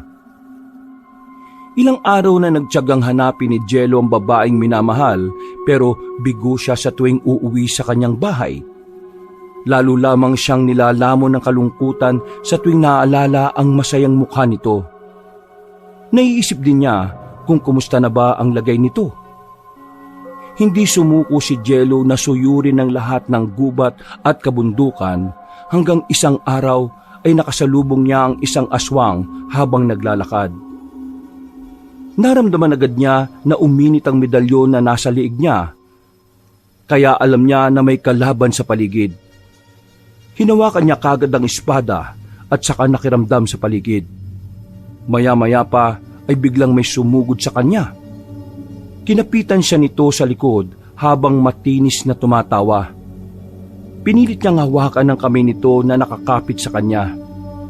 Nang mahawakan niya ang aswang, ay sa kanya ito ibinalibag palayo. Nakatayo naman ang aswang na may maliliit na pares ng pakpak na parang sa paniki. Tamang-tama, baka ikaw na yung makakatulong sa akin para mahanap ko ang tribo nila Danica. Sumagot ang aswang na wala siyang mapapala dahil hindi nito sasabihin kung saan naninirahan ang pinuno ng kanilang tribo. Humanda sa pagsugod ang aswang. Lumipad pa ito sa ere saka mabilis na kakalmutin sana sa likod si Jello. Pero dahil handa na ang lalaki, kaya naman agad niyang binunot ang espada at saka hinati ang katawan ng aswang. Nahati yun sa dalawa at sabay na nahulog sa lupa. Nakita niyang bahagya pang gumalaw ang nahating katawan nito. Kaya naman muling inundayan ng espada ang kampo ng dilim. Naging 4 na tuloy ang katawan niya. Binitbit yun ni Jello saka muling naglakad. Nakarating siya sa isang liblib na lugar. Sa unang tingin pa lang niya, ay alam niya na yun na ang lugar na hinahanap niya. Umiilaw at nagiinit ang medalyong nasa liig niya. Nagmanman pa siya sa buong paligid. Nagbabaka sakali na makita niya si Danica. Ilang oras pa ang pinalipas niya, may mga iilan siyang aswang na nakitang naglalakad, pero pinili niyang huwag magpakita. Sa isip niya ay may tamang araw at oras para doon. Bago tuluyang lisanin ng lugar, ay isinabit pa niya sa sanga ng puno ang hati-hating katawan ng aswang. Kinabukasan ay nakakagulo sa tribo nila Romulo. Nakaramdam ng takot ang mga aswang na nakatira roon na makita nila ang wala ng buhay na katawan ng isa nilang kalahi. Huwag kayong matakot! Dahil kung tao man ang may gawa nito, magbabayad siya ng malaki sa pagpatay niya sa isang kalahi natin! Tingin niyo po ba, tao may gawa niyan? Sino pa ba ang pwedeng gumawa niyan? Tao lang naman ang mortal nating kaaway. Mukhang napasok tayo ng mga taong labas eh. Kailangan natin mag-ingat. Alam na po ba ni Danica ang tungkol dito? Hindi ko alam kung may nakapagsabi na sa kanya. Hanggang kailan niyo po ba siya balak ikulong? Baka pwede niyo na po siyang pakawalan. Natitiyak naman akong hindi na siya tatakas pa eh. Mahirap na magtiwala at maging kampante. Pakakawalan ko lang siya kapag dumating na ang takdang araw ng kasal nila ni Benji. Ayaw kong mapayat magalit sa akin ang pinuno ng Agaras. Malaking problema yun kapag nagkataon. Nakita kong nakakagulo ang mga katribo namin. Nagtatakbuhan ng mga yon at hindi ko alam kung saan sila patungo. Hindi ako nakatiis kaya tinawag ko ang isang aswang na nakita ko sa labas. Tinanong ko kung ano ang nangyayari at parang balisa sila. Sumagot ang babae na may pinatay na isang kalahi namin at isinabit daw ito sa sanga ng puno sa balwarte namin. Nung tinanong ko kung alam ba nila kung sino ang may gawa nun, ay sumagot din ito na baka tao raw ang pumatay sa aswang na kalahi namin. Nang marinig ko yun ay tila nabuhayan ako ng loob. Umaasa ako na baka si Jello ang gumawa nun at natuntunan niya ang lugar namin.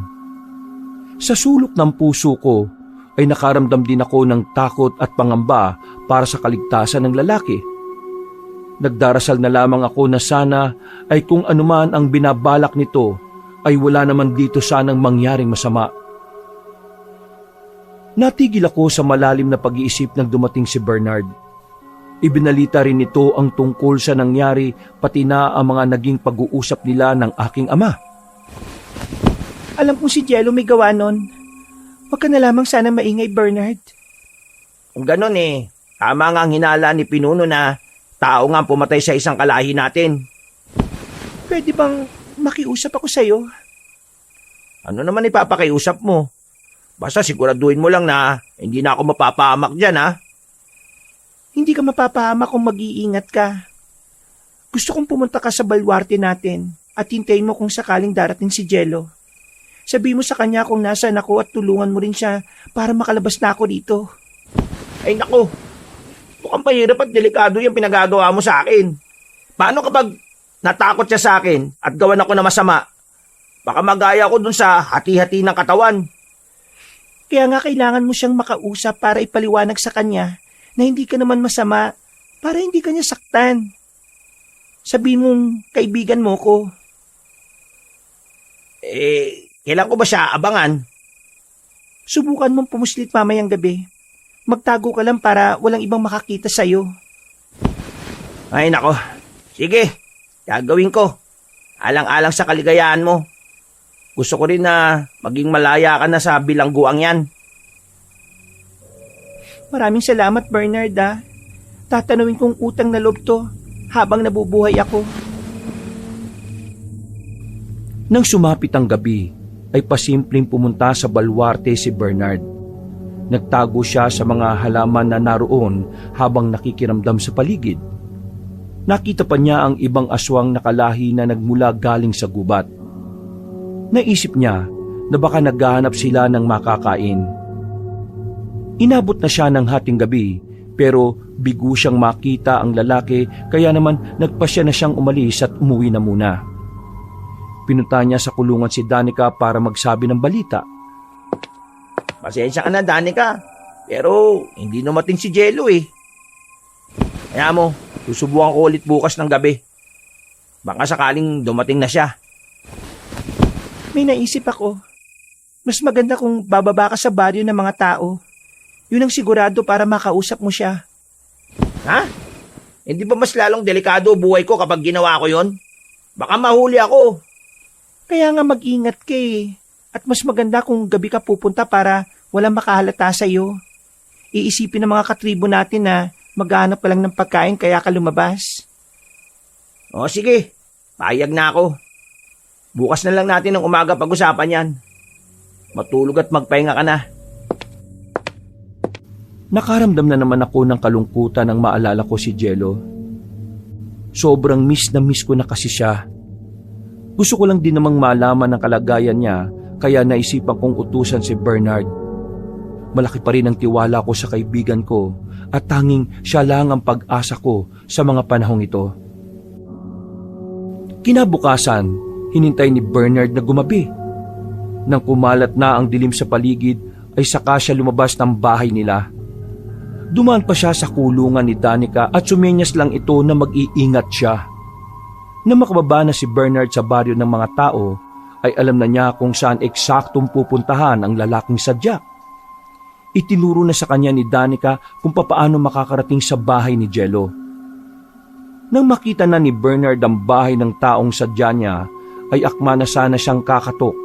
Pero bigla na lamang bumukas ang pinto at nakita na lang niya na nakatutok na ang dulo ng espada na hawak ng binata na nasa leeg niya.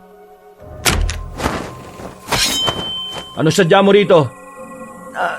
Naparito ako para sabihin na pinapupunta ako ni Danica dito. Si Danica? Kumusta na siya? Maayos ba ang kalagayan niya? Oo, maayos naman ang lagay niya kahit nakakulong siya. Ikaw pa rin ang iniisip niya kung ayos ka lang ba, pero sa nakikita ko maayos at malakas ka naman. Pasensya ka na sa karahasan ko Nag-iingat lamang ako ngayon Hindi ko nahahayaan na maulit ang nangyari nung nakaraan. Akala ko katapusan ko na. Maaari ko bang makita si Danica? Sige, makinig ka mabuti sa sasabihin ko. 3 araw mula ngayon, ikakasal na si Danica sa anak ng pinuno ng Agaras. Gagarapin ito sa eksaktong kabilugan ng buwan. Nasa sayo kung ililigtas at babawiin mo siya sa gabing yon. Ang bilin pa ni Danica ay hihintayin ka niya. Sige, tatandaan ko yan. Ako na ang bahala. Gagawin ko ang lahat para mabawi siya. Mabuti na lang at sinabihan mo ako. May oras pa ako para maganda. O sige, alis na ako Kailangan ko nang bumalik sa tribo namin Sige, maraming salamat at mag-iingat ka. Sobrang saya ko nang magtagumpay si Bernard na makausap si Jello. Magkahalo ang nadarama kong ligaya at excitement ng mga oras na yun. Ilang araw na lang ang pagtitiis na hinihintay ko para muling makita at makasama ang lalaking iniibig ko. Habang nakahiga ay hindi nawawala ang ngiti ko sa labi at sa pagtulog ko ay naging laman ng panaginip ko si Jello. Masaya raw kaming namimili sa palengke habang nagkukwentuhan at kausap ang mga matatandang nagtitinda roon. Kinabukasan, nagising ako sa ingay na nagmumula sa mga rehas at bakal. Dumilat ako at nakita ko si Ama na binubuksan ng pinto ng kulungan. Bumangon ka na riyan. Kailangan na kitang palabasin dito. Sa utos na rin ni Benji. Kailangan mo manatili sa bahay natin ng ilang araw dahil nalalapit na ang inyong pag-iisang dibdib.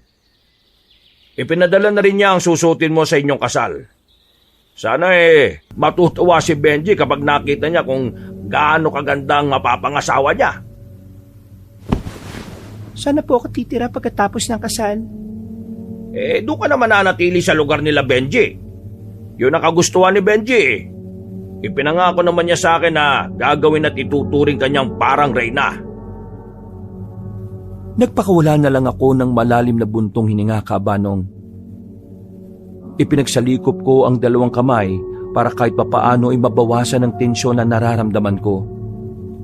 Habang palapit ng palapit ang oras bago gumabi, ay lalo lamang akong kinakabahan. Sana lang talaga ay dumating si Jello para iligtas ako. O ano, handa ka na ba sa maaaring mangyari mamaya? Hindi ko namalayan na nakapasok na pala si Bernard sa aming bahay. Umalis daw ang nagbabantay sa labas kaya nakapuslit siya. Kinakabahan na ako na may halong takot.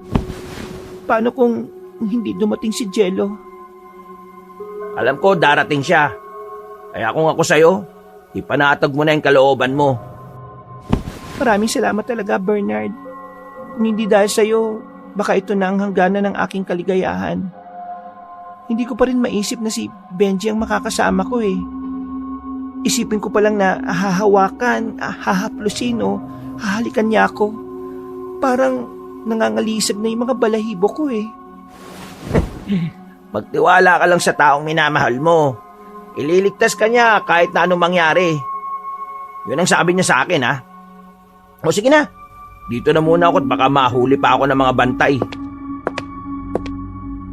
Sumapit na ang gabi, Kabanong. Sumibol na ang bilog na buwan.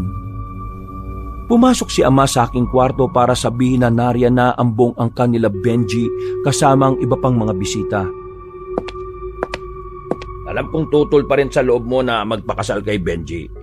Pero alam ko rin na sa paglipas ng mga araw matututunan mo rin siyang mahalin. Pakisamahan mo na lang siya na maayos para wala tayong maging problema. Marahang tango at ngiti na lang ang isinagot ko sa aking ama. Ayaw ko nang magsalita pa ng kung ano dahil abala ang isip ko sa pag-iisip kay Jello. Nang lumabas ako sa aming bahay ay nabanaag ko ang matinding paghanga sa mukha ni Benji. Gwapo rin naman ito sa suot nito, pero biglang pumasok sa isip ko na sana si Jello ang kasama ko para magpakasal. Hinawakan ni Benji ang kamay ko at sabay na kaming lumuhod sa altar na sadyang ginawa para sa aming pag-iisang dibdib. Nagsimula na ang seremonyas ng aming kasal nang bigla na lang magliparan sa himpapawid ang napakaraming uwak. Halos lahat kami napatingin sa langit. Mababakas ang takot sa mukha ng mga aswang na naroon nang sabihin ng isang matanda sa aming tribo na may nakaambang panganib na magaganap. Nagalit si Benji, kaya naman inutusan niya ang magkakasal sa amin na madaliin na ang seremonyas para matapos na kaagad. Walang magaganap na kasalan dahil ako mismo ay tumututol dito. Dapat, ang lakas ng loob mong dumayo at sumugod dito sa aming tribo para gumawa ng gulo, ha? Hindi ko hayaan na makalabas ka dito ng buhay. Mga alagad at katribo, sugurin siya! Agad akong napalingon sa pamilyar na boses na nagsalita. Nalingunan ko si Jello. Sa kamay nito ay may hawak na kalahating katawan ng isang aswang. Bigla nitong inihagis ang katawan na tumutulo pa ang dugo. Nagsigawan naman ng mga aswang na naroon. Lahat kami ay tumayo. Naiiyak ako pero pinigilan ko ang luha dahil sa wakas ay dumating ang lalaking tunay kong minamahal. Hawak ni Jello ang espada niya at saka walang habas na pinaghihiwa ang mga aswang na ginustong sugurin siya. Ilang sandali pa ay dumating ang lolo nito na si Mang Tasyo, kasama pa ang 5 lalaki na sa tingin ko ay mga albularyo rin. Galit na inutusan ni Benji ang ibang mga alagad na hawakan ako na wala ng buhay na mga aswang. Sinikap namin na mamuhay na parang sa tao. Inilihim din namin ang tungkol sa tunay naming pagkatao